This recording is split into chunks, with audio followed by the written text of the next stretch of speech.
Oi, Débora, boa noite. Já vou colocar você aqui.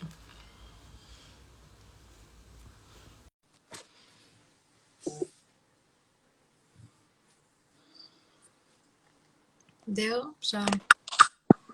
Oi, Débora. Boa noite. Tá me ouvindo? Boa noite, Eu tudo tô, e bem? você?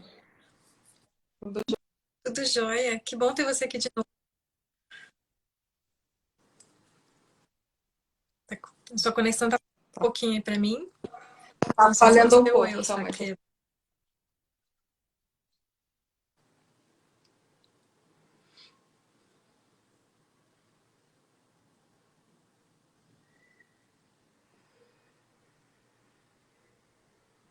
Vê se melhorou. Acho que sim, acho que sim. Acho que estabilizou. Que bom.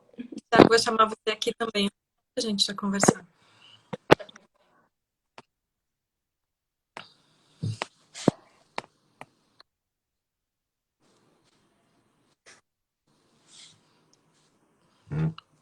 Já mandei aqui pro Thiago também conversar. Boa noite. Boa noite, tudo bem? Está com eco aqui. Desculpa, eu tive que sair lá do escritório porque o pessoal está fazendo reunião e eu estou aqui no corredor. Tudo bem? Tudo bom? Boa Boa Tudo noite. bem, noite. Débora? Tudo bem? Boa noite, Lisane. Obrigada por estar conversando aqui com a gente. Imagina. Vai chegar um pouquinho mais tarde, a Nani vai chegar um pouquinho mais tarde também. Mas aí o vídeo vai ficar gravado, o pessoal vai poder assistir depois. Então o pessoal sempre fala que eu esqueço de me apresentar, então eu vou me apresentar no começo. Meu nome é Lisa, eu sou uma fellow do Move Engineering. E eu estou liderando esse projeto, líderes em inovação aqui no Brasil, né? Que a ideia é juntar líderes formados lá na Royal Academy junto com outros players aqui no Brasil. Boa noite, Terezinha, tudo bem? Então, Débora, eu vou deixar vocês apresentar, e o Thiago também. Vou Vou... começar então. Quer ir Né, meu primeiro, nome... Débora? Vai lá, Você Débora. chegou Vou antes, pode primeiro. ir. Bem, meu nome é Débora Colombe, eu sou formada em biomedicina. Depois eu acabei fazendo mestrado e doutorado em bioquímica, biologia molecular. Depois eu fiz meu pós-doutorado em genética. Depois dessa vida acadêmica eu resolvi então empreender. E atualmente eu tenho duas empresas na área de genética, a Genotype, diagnóstico genéticos, que faz a parte de diagnóstico, principalmente ligados à predisposição e síndromes genéticas, e eu tenho também a BPI, que é a Biotecnologia, Pesquisa e Inovação. Pode ir, Thiago. Legal. Meu nome é Tiago, eu sou formado em engenharia, né? Um mestrado em engenharia também. Sou professor do curso de engenharia de computação, ministro aulas de inteligência artificial, ciência de dados e sou CEO da Gitli, né, que é uma empresa com foco em inteligência artificial e desenvolvimento de soluções fim a fim nessa área de dados e assim por diante. Acho que é isso. Legal. Então, a ideia hoje na nossa conversa é a gente sempre fala, né? Tem muita inovação, startup, sempre falam dos sucessos, né? Tudo aquilo que parece muito legal, muitas viagens e grants, prêmios, aquele mundo sensacional, né? Mas, Uhum. na verdade, não é bem assim, né? Então, a conversa de hoje é para a gente falar um pouquinho e ser claro, né? Que as coisas muitas vezes dão errado, que a gente começando o planeja errado, né? Então a gente está falando para startups que podem usar dessa experiência para falharem menos quando estiverem conhecendo seus negócios, né? Mas é basicamente para desmitificar essa realidade que o mundo da startup é muito dinheiro, é tudo muito fácil, é tudo muito divertido, né? Viagens internacionais, prêmios e tal, né? A realidade, pelo que a gente já conversou um pouquinho aqui nos bastidores, ela é bem outra, né? Ou pouco outra. Vamos ver com vocês o que vocês acham. Vamos começar então com a Débora. Débora, não sei se você está me ouvindo bem a gente.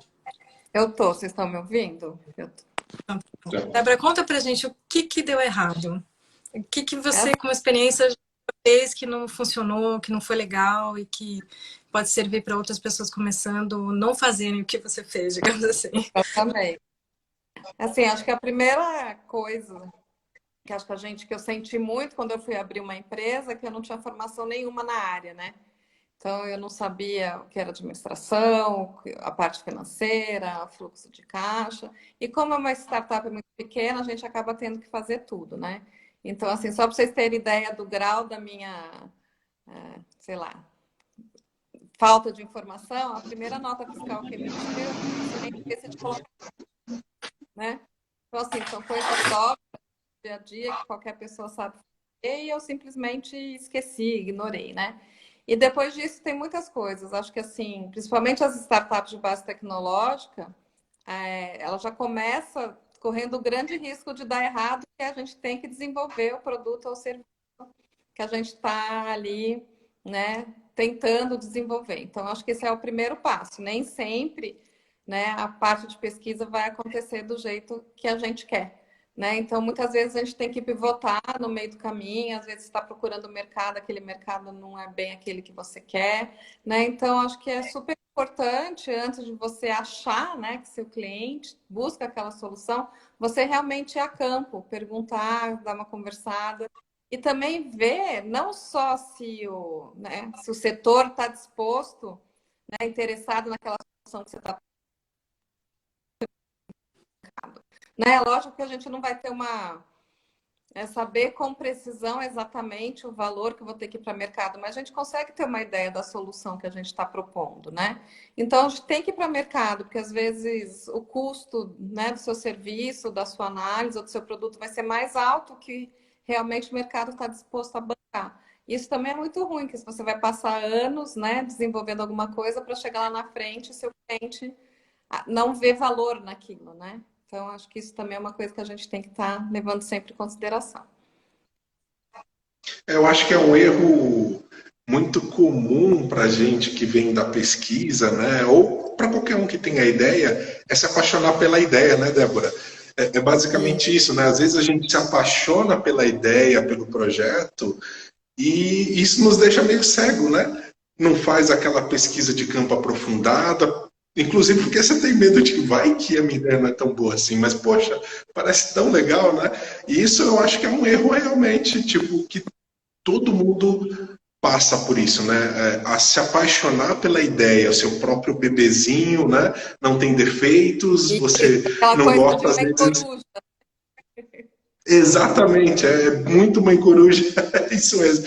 Porque você fica, nossa, não tem defeitos, não, tá ótimo, é isso, vai dar certo, todo mundo quer, óbvio que tem mercado, né?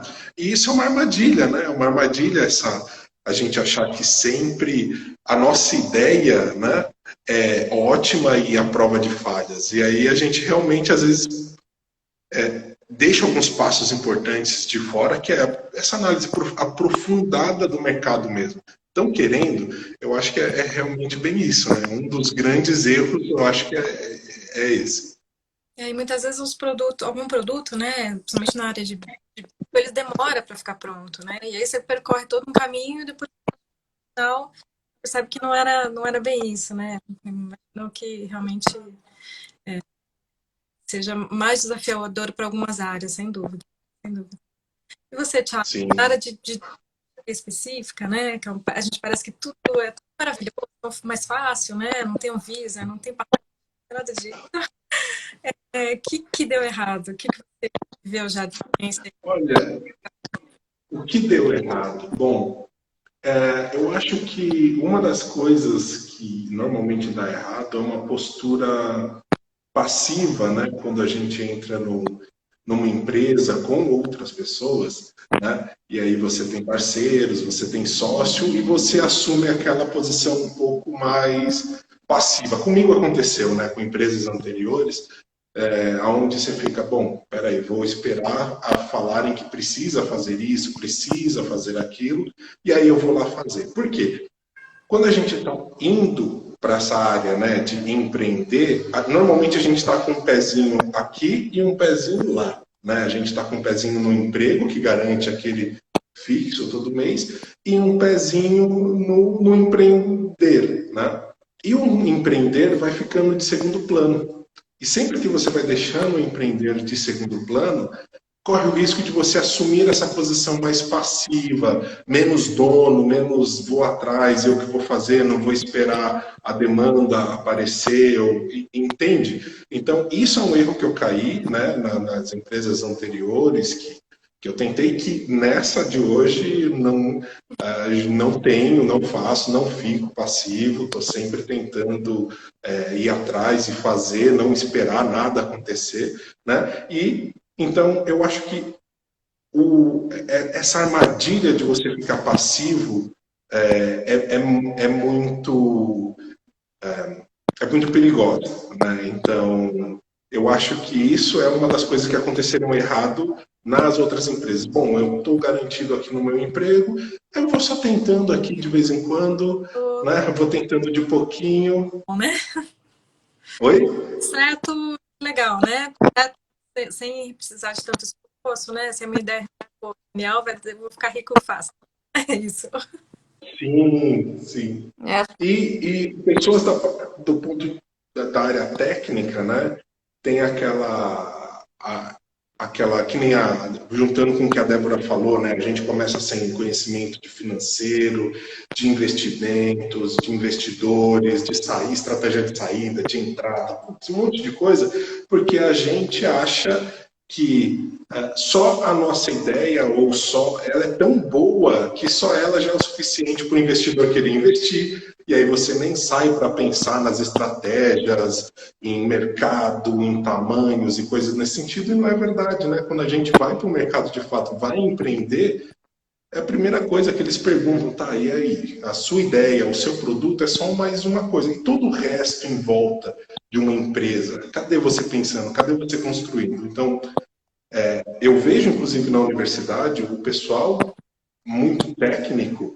que se garante tecnicamente, acha que tem uma ideia muito legal, uma ideia brilhante, não se preocupa com o resto, que acha que só a ideia e essa parte técnica é o suficiente para que queiram investir nele, para que queiram acontecer um monte de outras coisas, né? Então, isso é uma armadilha, né, que eu também já caí no passado, tá? Então, isso é uma das coisas que aconteceram de errado comigo. A gente tem pessoas muito brilhantes na academia que aí tem uma dificuldade em se colocar, né? Em perspectividade diferente, né? Você ia falar alguma coisa, Débora? mas esse Você ia... negócio de educação, né? Acho que faz toda a diferença, né? A gente tem que estar vivendo o dia a dia da empresa, que pelo menos um dos sócios, senão o negócio não vai para frente, né? Aquilo tem que Verdade? estar para um deles, porque senão você acaba se acomodando, é mais alguma coisa que vai estar acontecendo, né? Então você vai deixando. Então, eu não tinha outro emprego, né? Eu já tinha terminado minha pós-doc, mas ainda dava aula na pós-graduação, ainda tinha aluno de doutorado, então a minha dedicação não era 100% dentro da empresa. E ela não vai do jeito que a gente quer, né? Então, acho que a dedicação, pelo menos um dos sócios, tem que estar ali vivendo aquilo, né? Então, hoje em dia, Sim. empreendedor, entendeu? Fui viajar, fiquei um dia fora, ia deixar o computador. Não, precisei levar porque eu tinha coisa para fazer. Então, assim, vida de empreendedor tem que estar disponível o tempo todo para sua empresa. É complicado, né? Mas é isso, né? Principalmente empresas que estão crescendo, estão na fase de expandir seus negócios, é assim que funciona, né? Até você conseguir transformar ela numa, né, pequena, média empresa, que ela consiga viver um pouco sem você. Mas se não é ali, a dedicação sempre, no, sempre, né? Não tem escapatória. não tem férias tão glamurosas assim que o pessoal sempre coloca, né? Viagens maravilhosas, tudo pago. Eu tenho uma pergunta, daqui a pouquinho já vai aqui também. Mas tem uma pergunta para vocês dois, que as pessoas não gostam muito de falar sobre isso, é um tema um pouco delicado, a gente prefere evitar. O que será, né? Problemas com sócios. Eu vejo muita gente que tem, mas que depois em falar que isso pode ser uma realidade. Eu sinceramente, eu acho mais difícil você terminar uma sociedade do que um casamento, né? Porque partes não quer, né? Chega pro outro e fala, eu não quero, né? E vai tocar sua vida, sei lá, ou por bem ou por mal, você acaba terminando aquele relacionamento. Numa sociedade isso não acontece, porque fala assim, eu não quero mais a sociedade. E aí, né? É uma empresa que está aberta, né? O que a gente vai fazer? A gente vai fechar essa empresa? Eu vou sair, eu vou comprar a sua parte, né? Então, um monte de coisas tem que ser resolvidas ali, né? E é muito difícil o dia a dia com sociedade, né? Assim, são pessoas diferentes de você. Eu tive problema com sócio, né? Não vou falar nome nem nada. Foi uma parceria legal, né? Que eu estava no começo da empresa, ele trouxe todo um outro mercado para a gente trabalhar, o que foi muito legal. Mas chegou numa época que ele foi para os Estados Unidos para fazer uma parceria com que a gente estava querendo colocar os novos testes dentro da empresa e tal. E simplesmente ele ficou fazendo parceria com a empresa lá, querendo sair da sociedade, né? Então, assim, ele foi com tudo buscado pela empresa, né? A gente que abriu as portas dele, ele chegou lá e saiu. Então, assim, a gente tinha a Genotype, diagnóstico genético, lá tinha um nome fantasia para essa genética humana. Então, o combinado foi que ele levou, né, essa marca com ele e a gente ficou com o laboratório que a gente tinha montado aqui. Mas até aí parecia que tudo ia, né, acabar bem, né? A hora que a gente descobriu, ele levou junto para ser sócio dele o melhor cliente que a gente tinha na empresa, né? Então, foi um momento. Eu lembro que daí eu cuidava do financeiro e a gente dividiu a passagem dele em 10 vezes, eu todo mês pagava a passagem que ele foi para os Estados Unidos, sabe? Aquelas coisas assim, falo, gente, como é que eu deixei isso acontecer, né? Mas assim, eu sou marinheira de primeira viagem, né? A primeira empresa que eu abro, né? A gente acha que na academia a gente confia um pouco mais nas pessoas, né? Então, isso é bastante diferente, né? O business, né? O mundo de negócios, ele é outro mundo, é um mundo bem mais traiçoeiro, vamos dizer assim, né? E então, acho que assim, eu já tenho outros sócios, né? Estou bem com eles, tudo, mas assim, eu tive realmente uma experiência não tão boa, né? Ou muito ruim, como queiram classificar. E você, eu fiz a pergunta e você fez uma cara assim, nossa, eu vou ter que responder essa. Não, porque eu já fui sócio do meu irmão, entende? Então, sociedade com família, nossa, foi a primeira experiência difícil que eu tive, né? Onde envolvia o quanto valia a pena ser duro ou entrar em conflito, né? Abrindo mão de um relacionamento que, por mais que a gente tente separar, né, o pessoal do profissional, é bem difícil, hein, gente? Eu não sei se nos outros países é mais fácil para eles, mas nós brasileiros, ou pelo menos para mim, é bem difícil fazer essa separação completa, né? Então, passei por maus bocados em relação a isso. Já tive sócios também que eram mais passivos, né? Meio que somente a existência dele na empresa parecia, às vezes, que para ele era já o suficiente. Então, eu podia fazer tudo, ele ficava mais tranquilo e para ele tudo bem. Não, imagina, só eu participo das reuniões, dou ideia, então logo faço minha parte de sócio. Então, eu acho que o que eu aprendi em relação a isso é ter muito bem definido o papel de cada um, né? Eu acho que desde o início, seja com irmão, seja com família, seja com amigos. Hoje eu tenho sociedade com amigos muito grandes meus e sou felicíssimo com isso, porque está dando super certo e a gente tem muito bem definido o papel de cada um na sociedade, como que é feito, a gente se cobra. Então a gente abriu e a gente começou com uma conversa assim, né? Estamos abertos a ouvir feedbacks negativos ou positivos ou críticas construtivas de cada um, né, dos sócios. Então, a gente tentou pegar a amizade, ao invés de deixá-la estragar a sociedade, tentar utilizar para realmente fortalecer, né? Mas quando isso não é feito já desde o início, muito claro, muito bem definido, explicar, ó, a gente é amigo, mas na empresa a gente tem papéis e aqui a gente espera, a expectativa do seu papel é esse, a expectativa do meu papel é aquele. Olha, a chance de dar errado é muito grande, tá? Então, que nem a Débora falou, sócio, depois que você começou uma empresa, a empresa está engrenando e você não quer mais, nossa, é muito mais difícil do que acabar o casamento, né? Igual a Débora de fato disse. Quando você disse, Thiago, que você coloca, né, entre vocês, né, colocarem os definidos, você faz isso oficialmente? O que você sugere para as pessoas? Continua sendo só uma conversa formal? Como funciona melhor? Olha, eu acho que idealmente é fazer no oficial, a gente gostaria, né, a gente vai oficializar, mas por enquanto é um acordo que a gente tem, uma conversa que a gente teve e que a gente sempre retoma quando precisa, né? Mas como os três estão de cabeça na empresa e vivendo a empresa intensamente, a gente está o tempo todo conversando, batendo um papo, se realimentando, e essa expectativa que cada um gerou, né, o que nós definimos, ficou por enquanto na base informal de conversa, uma expectativa, mas que idealmente, na minha opinião, seria melhor passá-la para o papel, deixar muito bem definido isso daí. Aí eu Desculpa, é o que dizem, né? O combinado não sai caro, né? Acho que se todo mundo saber desde o começo as funções o que vai ter que fazer, né? Acho que isso é bastante importante. E assim, tem funções na empresa que de repente exige uma dedicação mais dia, outras nem tanto, né? Não precisa trabalhar horas, né? Outra pessoa pode trabalhar 6. Então, acho que tudo isso é importante as pessoas combinarem antes de aparecerem os atritos. Porque depois, na hora que os atritos vão aparecendo...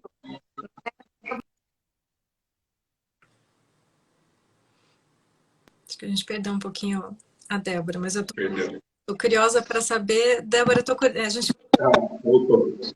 Mas eu tô curiosa para saber como que você indicaria para as pessoas, como é que você resolveu, né, esse problema e como você indicaria para as pessoas, os empreendedores não passarem pelo que você passou? O que teria feito diferença? Eu acho que é muito do que o Thiago falou, né? Acho que talvez tivesse tido um papel, né? Acho que isso é importante, entendeu? A função é sua, é tanto, você tem isso na empresa, que se você resolver sair, né, em tanto tempo, né, isso é como fazer um pré-nupcial, diria assim, né, já levando de novo para o casamento. Então, essas são as suas funções, é isso que você tem que fazer, pelo menos esse tanto de dedicação você precisa ter por tanto tempo. Aí, com isso, você vai ter o Prolabore, né, dessa época que você estiver fazendo. Se você não fazer parte da empresa, mas quiser continuar societário, é só depois de tanto tempo de dedicação, né? Você tem que fazer o não compete, entendeu? Depois que você sair da sociedade, ficar tanto tempo para poder trabalhar na área, porque de repente pega tudo que está acontecendo aqui, vê os defeitos, vai começar do zero, né? Ele vai começar do nosso aprendizado. Isso não está correto, porque ele vai ser um competidor meu. Então, acho muito importante não só definir, mas realmente deixar isso no papel.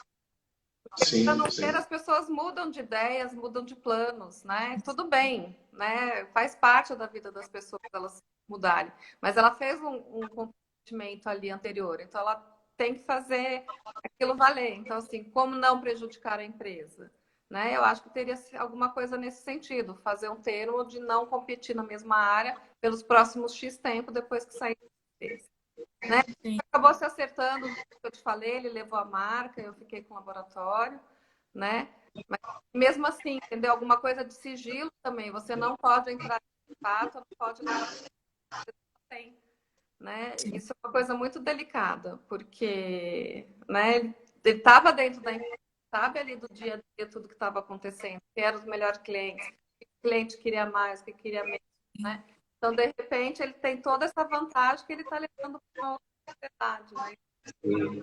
Ficar bastante atento. Fazer as cláusulas, né? Sim, então, a Débora colocou termos que são perfeitos, que eu vou até comentar também, a gente, quando for fazer aqui, vamos colocar, né? Mas... Porque o que acontece é o seguinte, quando a empresa só está morna, né? Está indo mais ou menos, não tem problema. O problema é quando dá muito certo ou muito errado, aí que começa a ter problema na sociedade, né? É aí que você começa a ter. Que nem eu falei, eu amo os meus sócios de paixão, de verdade, né? Mas nem por isso eu vou deixar que isso atrapalhe o ponto de, ó, vamos colocar no papel direitinho, vamos colocar o que cada um precisa fazer, como que vai fazer, porque eu acho que é mais saudável, é mais interessante. E uma outra coisa que eu colocaria é, quando você está insatisfeito com o sócio, a melhor coisa que você tem que fazer é falar. Né? Porque a gente às vezes fica aguardando, poxa, eu queria que ele tivesse feito aquilo, mas não fez. Eu esperava que ele tivesse feito Y e ele não fez. Eu esperava que proativamente ele tivesse feito assado e não fez. E você não dá esse feedback nunca do que você espera, das expectativas, mesmo estando já no papel. Né? Eu acho que ficar aguardando, em algum momento vai explodir de um jeito muito pior, né? Então, sempre que possível, na minha opinião, vai lá, conversa, abre o jogo, fala, poxa, não achei legal aqui, e fica aberto também para receber. Oh, você achou que algo que eu fiz não foi legal? Ou que eu deveria ter feito algo que eu não fiz? Gente, eu acho que ter esse papo aberto e você ter um sócio em que você pode conversar sobre isso, óbvio que são relações, né? A gente está falando de um quadro societário de fundação. Quando chega um investimento externo de um anjo ou de um banco, algo nesse sentido, não tem muito mais essa relação de você, né? Uma coisa muito mais papel. Mas na relação dos sócios próximos, eu acho que é muito importante ter essa conversa muito franca e muito aberta, né? Que isso, putz, para a gente funciona muito bem. Aqui funciona bem legal. Acho que o Thiago falou é essencial, né? Não só acho que para a empresa, mas para qualquer tipo de relacionamento, né? Tem uma frase que fala assim, fale o que está te incomodando enquanto ainda estiver te incomodando, que você vai poder escolher as melhores palavras para falar. Se você deixar para falar quando você não aguenta mais, com certeza, né, o diálogo vai ser bastante diferente do que você tivesse falado lá. Então, é bom a gente também levar para tudo, né? Não só para a sociedade, né? Eu esperava que você tinha feito aquilo, porque outra pessoa também não tem como adivinhar o que você está esperando dela, né? Então, às vezes, a pessoa está achando que está abafando, né? E não, você esperava que ele fizesse um pouco mais pela empresa, né? Então, acho que isso é legal. E principalmente foi o que o Thiago falou, né? E a partir do momento que você vai lá fala, você tem que estar aberto a ouvir as críticas também. Que nem sempre a gente está disposto. Então, muitas vezes a gente foge de uma conversa dessa, você sabe como é que você vai ouvir. Né? E nem todo mundo está disposto, né, a ouvir certas críticas. Mas eu acho que tem que estar. Sem dúvida. Thiago, eu sei que você está correndo aí, vou liberar você para o Hernani entrar, mas eu queria que você fizesse um finalzinho. Tem mais alguma coisa que você gostaria de colocar que deu errado aí, para que servir de experiência? Você... Mais coisas que deram errado? No ramo de B2B, poxa, muita coisa pode dar errado, principalmente pelo tempo, né? A latência que as coisas acontecem quando a gente trabalha para outras empresas é muito grande, né? São contratos, são horas, são várias e várias instâncias. Demora meses para você fechar um contrato. Então demora 10 meses, demora 7 meses. Isso daí acontece, né? E eu acho que o NDA é uma das coisas que eu acho que nós daqui aprendemos a duras penas, né, de mandar uma proposta de projeto, manda toda a receita de bolo bonitinha, e aí ele fala, legal, obrigado, deixa eu ver então quanto que o pessoal me cobra para fazer esse bolo aqui que você criou, a receita, deixa eu ver quanto que os outros me cobram para fazer esse bolo, né, outros cozinheiros. Então, isso aconteceu, já aconteceu com empresas muito grandes, e eu acho que é uma coisa interessante você se proteger com NDAs ou com qualquer outro tipo de mecanismo que protege um pouco da propriedade, né, que você está... Porque quando a gente vai fazer um orçamento na área de software, na área de projetos, poxa, no orçamento tem que ir algumas coisas do projeto, né, de como você vai fazer, como você vai executar, quais tecnologias, qual é a arquitetura. Então... meio que você vai entregando um pouco do ouro, porque senão o cliente também não vai pegar confiança de que você consegue fazer aquilo, porque não está bem definido. Então, eu acho que sempre pensar que pode acontecer, né, o caso de, poxa, se você não está muito bem definido com o cliente e com o NDA bem definido, dizendo, ó, eu estou te passando esse orçamento e não é para você passar para os outros, isso na forma de um documento, né? O NDA basicamente é isso. Eu acho que você corre o risco dele, às vezes na inocência, que seja, tá?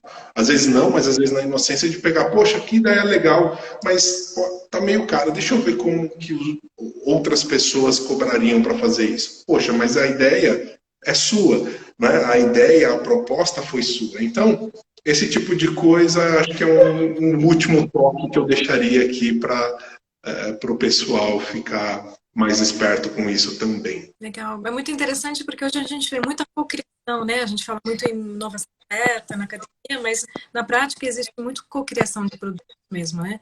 Então é muito legal essa dica aí para as pessoas não esquecerem de fazer isso, né? E a gente também esquecer, né? No futuro. Uma hora você de fazer aquilo que você mesmo aprendeu, pode acontecer, né? Tiago, aqui o Hernani, muito obrigada novamente pela sua participação, prazer ter você aqui. Obrigado. Débora, valeu, gente. Um beijo. Vou chamar aqui o Hernani. Obrigada, Tiago. E enquanto isso, quem tiver alguma pergunta, quiser colocar aqui no chat, pode colocar aqui. Ou se tiver um caso também quiser contar, fica à vontade aqui. Vou chamar o Hernani aqui para participar. Só um minutinho aqui. Acho que o Thiago estava falando é bem isso, né? Principalmente startup, você está querendo, né, aparecer no mercado, você quer mostrar que você sabe, né? E às vezes você acaba entregando mais do que você deve, assim, quando você faz orçamento. Né? Então, acho, é a mesma coisa de pensar assim, você vai fazer um armário planejado na cozinha, né? Você chama um lugar que faz, já que você acha caro, você acaba procurando um marceneiro, né? Então, acho que funciona assim mais ou menos. Boa noite, né? Tudo bom? Boa noite, tudo bem? E aí, pessoal, beleza? Boa noite, bom estar aqui com vocês. Ainda bem que eu tenho histórias parecidas, né? A gente já então, conta pra gente, Hernani. Eu acho que talvez eu ainda tenha até mais algumas, né? De nós quatro aqui, apesar de todos termos passado pela academia, eu acho que eu sou o mais acadêmico de todos ainda, né? Eu falo que, assim, quando eu estou no meio dos acadêmicos, acham que eu sou empreendedor. E quando eu estou no meio dos investidores, falam, você é um cara, um professor legal. Eu ainda estou nessa transição que a Débora falou aí. Eu acho que talvez eu seja um dos últimos a entrar. Mas são muitas falhas em relação, lógico que essa questão societária é uma delas, mas eu acho que, de repente, das coisas ruins que a academia deixa em nós, talvez as marcas, digamos assim, é a marca no sentido do deslumbre, sabe? Então eu lembro, a gente tinha uma empresa logo no começo, tinha gente que já achava assim, nós precisamos começar a faturar, vender, ter produtos amanhã. Isso que o Thiago falou faz parte de um processo de amadurecimento. Então eu acho que convencer o acadêmico disso, porque o recurso que vem via órgãos públicos também para startup, mas eu falo assim, essa separação, vou dizer quem sou eu, quem é a universidade, quem é startup, isso não é muito simples, Lisane. E aí esse deslumbre é um problema. Essa é uma. A outra que eu acho também, a gente pode falar horas disso, é um pouco vocês que convivem comigo há algum tempo também. Você tem uma ideia dos outros que você é. Então a gente também passou por um processo de rompimento de societário, e eu lembro que um ex-pós-graduando nosso falou para mim, cara, você errou profundamente, porque você dividiu o cálice com pessoas que não tinham condição de assumir esse cálice. Então, eu errei aquela história de você ter um tripé administrativo, alguém técnico, sei lá, alguém mais vendedor, e eu olhei muito para a questão emocional. E um outro amigo também, um outro que me mentorei um pouco assim, ele não sabe muito, mas ele é meio um mentor para mim. E ele falou, cara, eu tinha um problema no calcanhar de Aquiles, muito forte, por me envolver pessoalmente muito com as pessoas. Eu não sei, isso você que me conhece, é um estilo meu, eu me envolvo no pessoal, nem tudo eu quero tirar vantagem, eu não conseguia ver nem maldade nas coisas. Lógico, eu tenho um monte de defeito, mas estou dizendo, então, quando você vai para o mundo corporativo, tem coisas que as pessoas jogam mais, negociam mais, existe um tipo de negociação. E aí, da academia, eu quero só fechar dizendo o seguinte também, quando vocês falaram de sociedade, eu estava refletindo agora aqui. Na academia, quando você briga com o teu vizinho do lado, o professor, você simplesmente rompe relação com ele e vai cada um para o teu laboratório e você usa o equipamento 300 quilômetros de distância. Agora, quando você rompe uma sociedade numa startup, você vai ter que continuar convivendo com essa pessoa. Sem dúvida. Isso que vocês tocaram. Então, assim, são nuances. Mas eu vou falar uma frase do Humberto Gessinger agora aqui, que você pediu conselho, me permita, né? Que o Humberto Gessinger fala assim, se eu tivesse feito tudo de novo, eu erraria tudo igual. Eu não sou o mesmo cara de 5 anos atrás, então, aconselhando a mim mesmo, eu erraria tudo de novo. Você acha que existe essa dificuldade de separar o pessoal e que o emocional acaba na hora de trazer as pessoas? Olha, pegando isso tem gente que não, eu tenho, eu estava até olhando aqui, eu cheguei com o sotaque do Rio aqui de porta, eu sou do Rio, eu gosto de gente. Assim, isso me proporcionou muita coisa boa, eu tenho uma rede maravilhosa e tal, mas assim, parece que no mundo, em algum lugar, em algum mundo, parece que é importante separar um pouco isso, apesar de eu não acreditar nisso 100%, mas a brincadeira, acho que essa música do Humberto chama Surfando Karmas e DNA, Humberto Gessinger lá. No fundo, a gente está aprendendo. No fundo, também, se eu não me jogasse lá, eu não tinha formação para isso. E se eu fizesse um MBA, talvez aquela história de fazer um SWOT de uma startup. Se o dono da Disney tivesse feito um SWOT, ele nunca teria nem aberto uma startup. Desculpa, a Disney. Se eu tivesse feito um SWOT, eu nunca abriria uma startup, porque eu sou acadêmico. Sexta-feira passada a gente teve lá no Mito do Empreendedor, no Café Consciência, né? No Clube do Livro. Uhum. E aí você vai ver, se você ficar lendo as dificuldades do empreendedor, do mito do empreendedor, você não vai abrir nunca. Então eu preciso olhar para uma Débora que está aí, que tem espelho para a gente há, sei lá, 8 anos com a empresa. Eu já conversei com ela, rompeu a sociedade também. Quando eu vou lá, começa a chorar para alguns colegas, ele fala, eu já rompi 4, cara, pega leve aí, que você está bem. Então são cicatrizes que eu acho que elas vão sendo formadas. A gente não teve uma escola na frente da gente. Sim, a gente vai aprendendo indo na prática, é isso que você acha, né? Em relação somente ao lado pessoal, sociedade, né? Eu acho que eu posso aprender com os outros, mas eu falo assim, a gente não tinha outros. Na academia eu não tinha, cara. Débora, você teve quantas pessoas que te inspiraram a ser empreendedora, Débora? Quem que te formou? Agora, os meus filhos da universidade já vêm com uma história. Pode falar, Débora. Não, acho que ninguém. Exato. A verdade é essa. Daí eu acho muito legal um livro de umas moças que, na verdade, serve, porque são mulheres, que elas foram em vários países, chama, né, do jeito delas, exatamente para isso, né, para mostrar casos, né, de pessoas que deram certo. Nesse caso são mulheres, mas não deixa de ser, né, pessoas empreendedoras. Então, acho que isso é muito importante, a gente ter um modelo, saber que, por mais que difícil seja, alguém chegou lá. Né? Então, acho que isso é muito importante, a gente poder ter exemplo, né? Isso é muito legal. É verdade. Quando a gente começou, e nós somos aí na mesma época do LIF, né? A gente se falava pouco, realmente. Era bem um comecinho, né? Ainda tinha muito mito. Ainda tem mito, né? As redes de network eram bem menores, sem dúvida, né?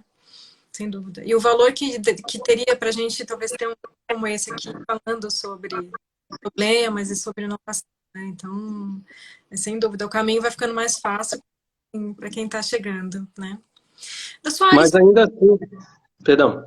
Da sua área específica, né? Da área técnica, alguma coisa na área de empreendedorismo, você acha que tem alguma coisa que você destacaria também? Perdão, cortou o finalzinho, não entendi.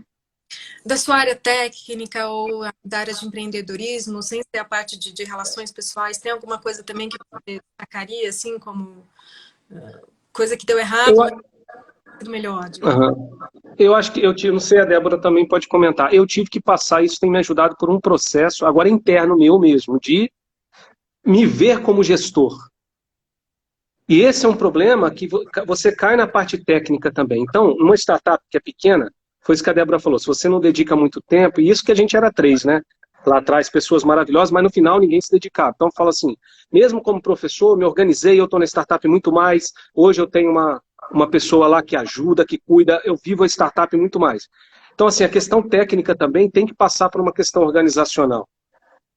E aí isso também é uma falha. Uma outra dica, às vezes, o professor universitário, quando vem para uma startup, ele não se sente como gestor, mas no final, se você pensar, um professor é líder de um grupo, ele é gestor financeiro, ele é gestor emocional. Então, assim, a questão técnica, como você falou, tem que passar por uma reforma de gestão também.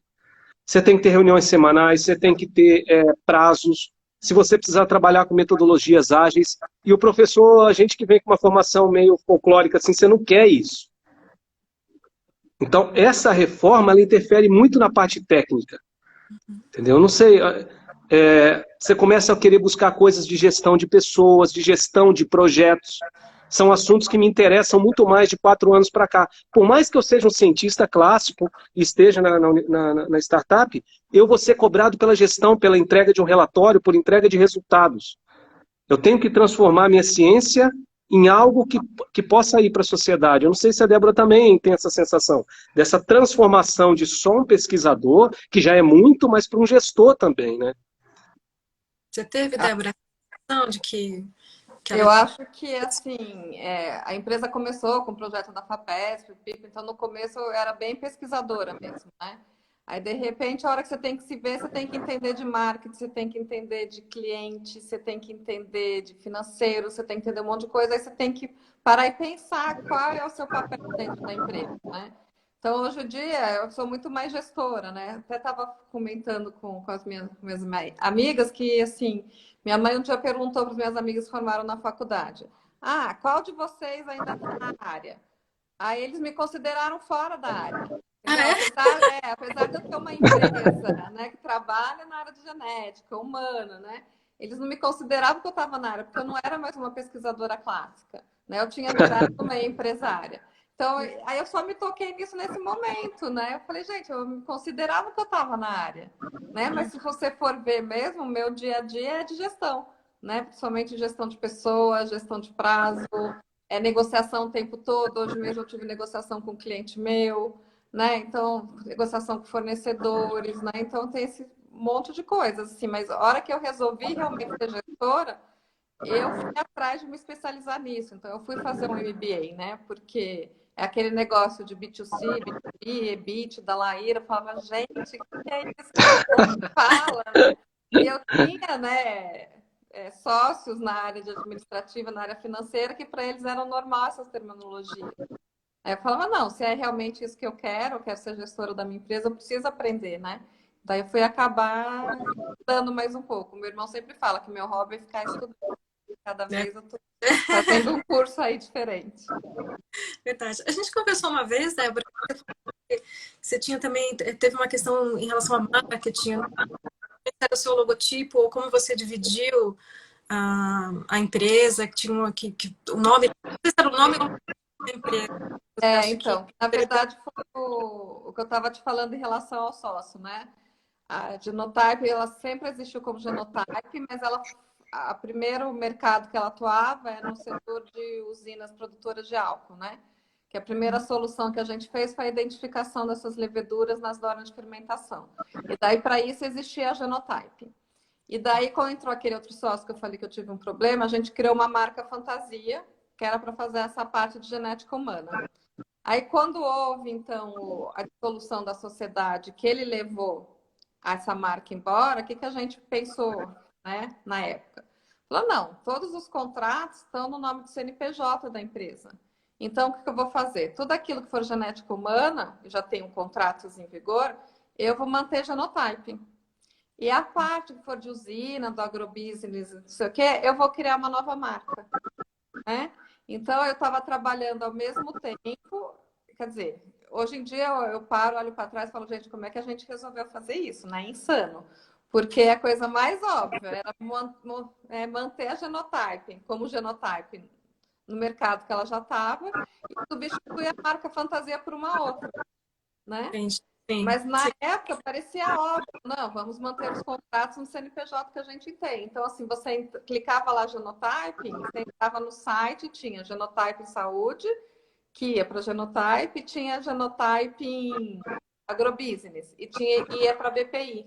Então ficou no momento que tinha essas duas coisas, assim. Então a gente não ter noção, né? Eu tive que trabalhar, então, duas marcas novas no mercado, dois mercados diferentes. Então foi um momento, sim, muito difícil para a empresa. Já é difícil, né? Você colocar uma marca nova no mercado. Por exemplo, assim, a Genotype agora ela faz muito essa parte de testes genéticos humanos, principalmente voltados a uma coisa assim, mais de saúde mesmo, né? Predisposição a câncer de mama, síndromes genéticas, doenças raras. Então, uma coisa que eu preciso do atestado médico, eu preciso do acompanhamento médico. E daí a gente está lançando uma outra marca, que chama DNA Curioso.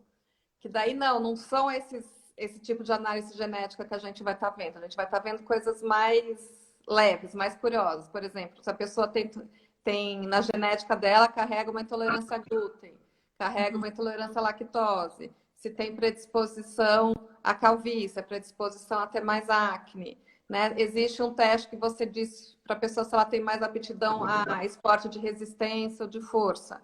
E mesmo assim, né, é a mesma coisa, é uma marca nova no mercado, eu estou tendo dificuldade para entrar no mercado.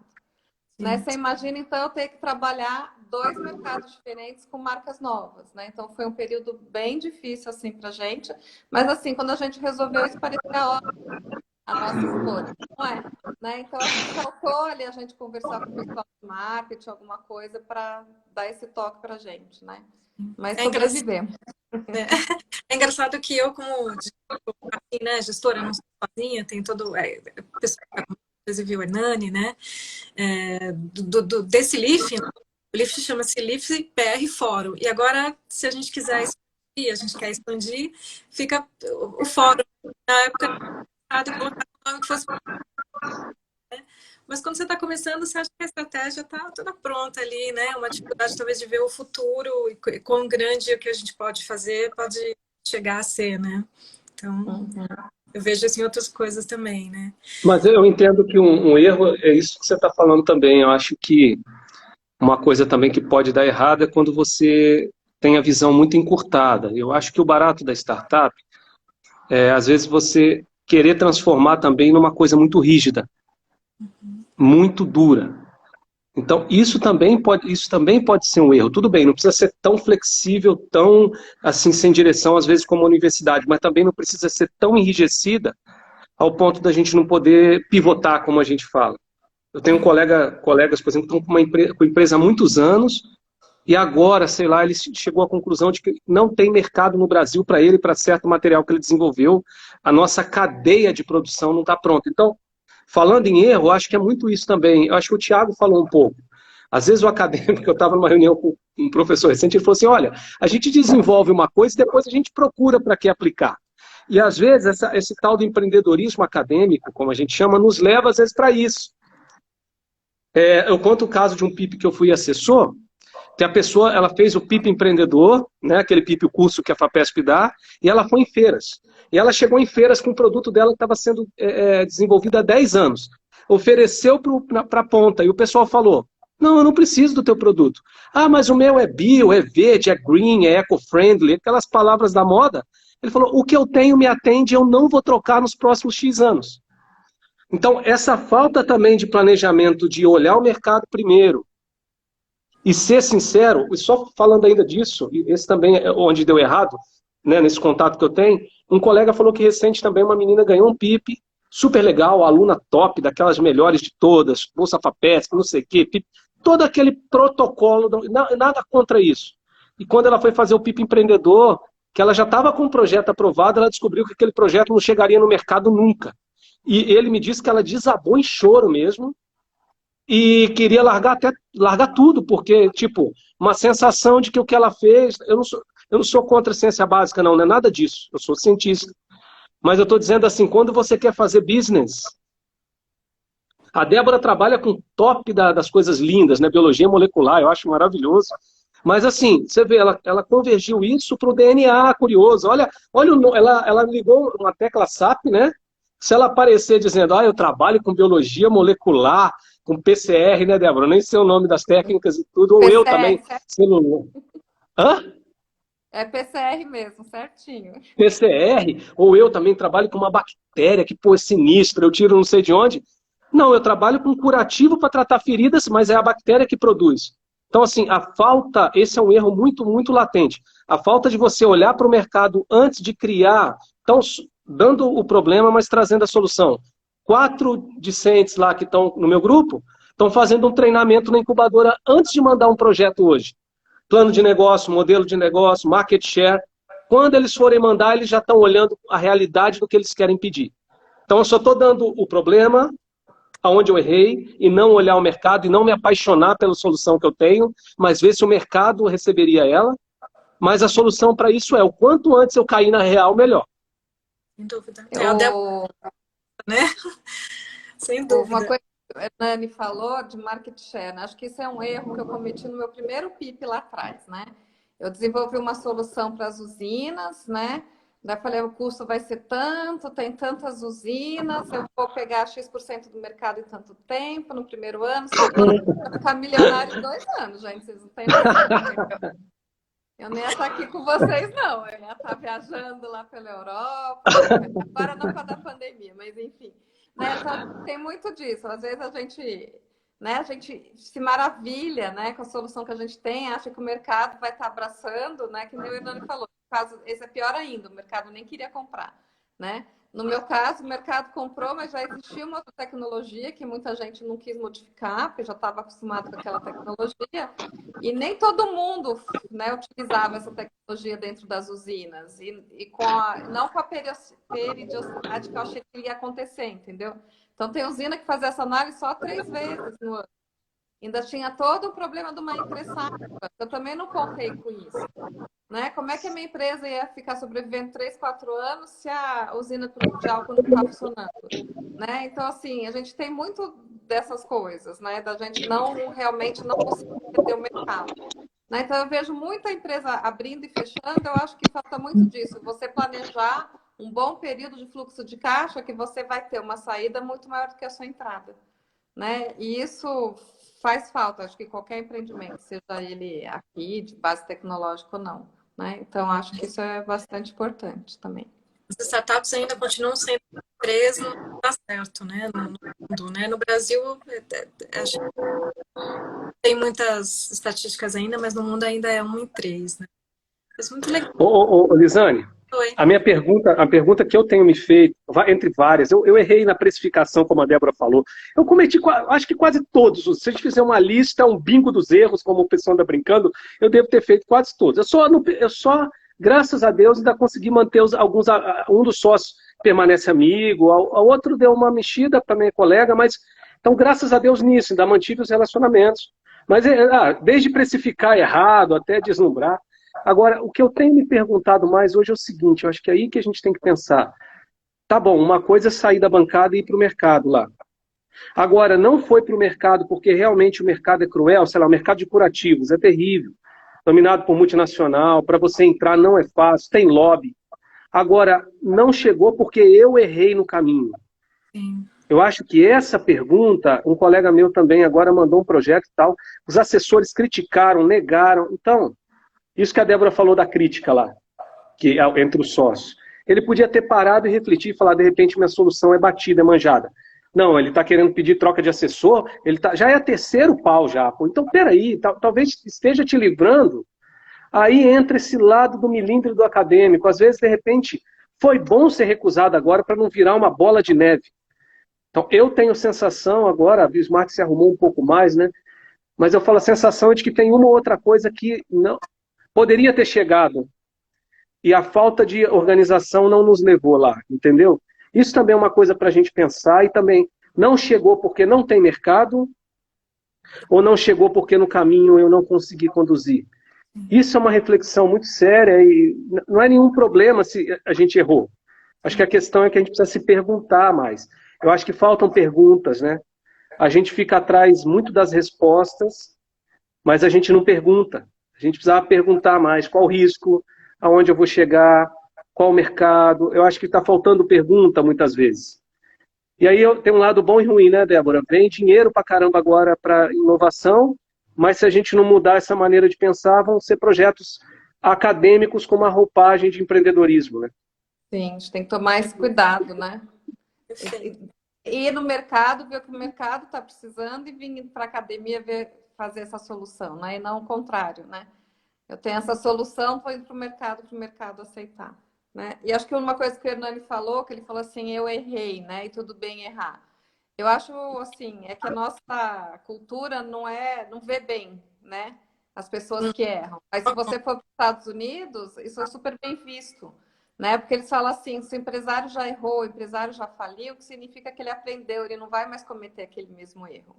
Né? Então, você ter errado, ter caído, ter, né, falido, às vezes é bem visto em algumas culturas. A nossa não. Então, acho que está na hora da gente mudar isso. Né? A gente tem que ter coragem de experimentar e errar. Né? A grande questão é ter a resiliência para falar, ó, errei, né? Saber onde você errou para ver se realmente você consegue fazer de outra forma. Né? Foi o que o Hernani falou, assim, não chegou porque não tinha mercado, eu errei. Não, ele está vendo talvez boa parte disso dele. Né? E isso é muito importante a gente saber. Então, a próxima vez que ele tiver que passar por esse processo, garanto que aquele mesmo erro ele não vai cometer. E isso é super importante. Né? E acho que a gente tem que E a cultura, valorizar.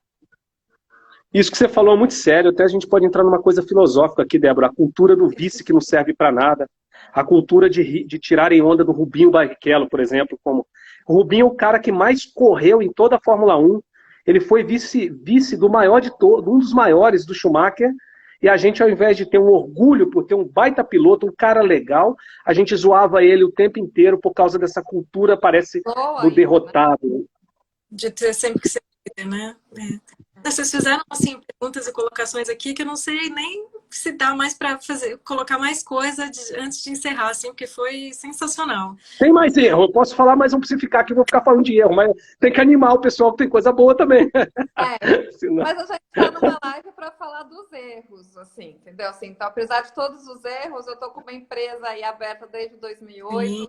eu estou com uma empresa desde 2014, eu tenho funcionários, eu continuo fazendo PIP, né? Então, acho que não é porque deu tudo isso de problema que eu não cheguei em frente, né? Então, acho que... E essa mensagem que é bom deixar no fim, né? Assim, não gosto de falar que é tudo lindo, maravilhoso, porque não é, né? Não vamos iludir as pessoas que vai ter uma ideia, vai mandar o projeto para a FAPESP, vai ser aprovado, e antes de você terminar o projeto, você vai estar ganhando rios de dinheiro. Então, até o segundo ano, como eu imaginei que eu ia estar, né? Mas, assim, é importante falar que sim, tá cheio de empresas que deram certo, né? A empresa do Hernani está aí, está fazendo um PIP junto com o Canadá, a gente tem a empresa do Marcelo que deu certo, né? Então, a gente tem vários exemplos de empresas que foram para frente com esse tipo de abordagem, né? Acadêmicos que saíram depois de toda uma formação de mestrado, doutorado, né? Então, isso é muito importante. Né? E que fique registrado aqui na live que vocês do LIF, e principalmente a Débora, num bate-papo lá num pub ou em algum lugar, ela falou, rapaz, não sei se ela lembra disso, falou, eu gostei de você é um cara legal, mas eu queria fazer alguma coisa contigo, mas eu acho que você não... Parece que a gente não tem nada em comum. Aí ela me contou das nanopartículas de ouro, não sei se você lembra disso, Débora, que eu já contei algumas vezes. E eu falei, eu abro uma empresa para te fornecer nanopartícula de ouro. Então, é o que você falou, eu olhando para trás, mesmo que, porque às vezes a gente tem essa notícia do dinheiro só, né? É claro que o empreendedor corre risco psicológico, ele corre risco financeiro, sim, mas eu também, como a Débora falou, acho que é a minha última consideração, olhar para trás e olhar para a Bismart hoje, uma empresa grande de Araraquara foi lá visitar e falou, pô, vocês têm 5S aqui, que lugar maravilhoso, a gente tem mais de R$1 milhão de equipamento, desde lá de trás, e realmente é muito legal. Mas é isso aí, tem erros mesmo, faz parte, mas se a gente não tivesse ido, não tinha nem errado, e vamos embora, e vamos aprendendo um com o outro. Às vezes, quando eu estou desanimada, eu lembro, pego as figurinhas de como eu comecei lá na incubadora, né, com os móveis que vieram da empresa do meu irmão que faliu, de turismo, né? Então, assim, né, a gente tem que realmente ver tudo que a gente já caminhou, né? Mesmo entre, né, trancos e barrancos, né, nós estamos aqui. É verdade. Ainda vamos fazer um projeto dar certo aí para você virar meu fornecedor aí das nanopartículas. Então, vamos nessa. O privilégio de poder falar aqui o que deu errado, sendo que a gente ainda está aqui, né, para falar disso. Então, graças a Deus. Estamos aqui, né, fazendo as coisas acontecerem e vocês ainda estão super abertos aqui para falar sobre o que deu errado, com essa honestidade, com esse conhecimento. Então, só tenho de novo a agradecer muito a presença de vocês. Dizer que é sempre um prazer estar aqui e vou dizer até a próxima, né? nossos usos da live, né? Gente, muito obrigada. Obrigada, Um beijo, mais uma pessoal. vez, pelo convite. Boa noite a todos. Obrigada. Beijo para vocês.